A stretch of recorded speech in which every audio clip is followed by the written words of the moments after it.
మా మమ్మీకి అసలు బంగారమే లేదు. నాకు లేదు. నా ఓన్‌గా రీసెంట్‌లీ మొన్న ఒక చిన్న చైన్ చేపించుకున్నాను. మా మమ్మీకి ఒక నెక్లెస్ చేయించాను అంతే. సో, ఏదీ లేదు. ఉన్నప్పటి నుంచి ఇదే స్ట్రగుల్ అనమాట. కానీ అప్పటి వరకు అదొకలాగుండేది. ఇది ఇంకోలాగుంది. ముగ్గురమే ఆడవాళ్ళం అయిపోయాము.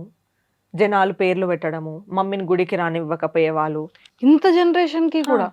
లేదు. శివుడి దగ్గరికెళ్ళొచ్చని అంటారు జనరల్లీ. ఆయనే శ్మశాన వాటికలో తిరుగుతాడు. శివుడు ఎవ్వరినైనా యాక్సెప్ట్ చేస్తాడు. 11 డేస్ తర్వాత అట్‌లీస్ట్ అంటే ఫస్ట్ 1 ఇయర్ అంతా మమ్మీని అనేవాళ్ళు.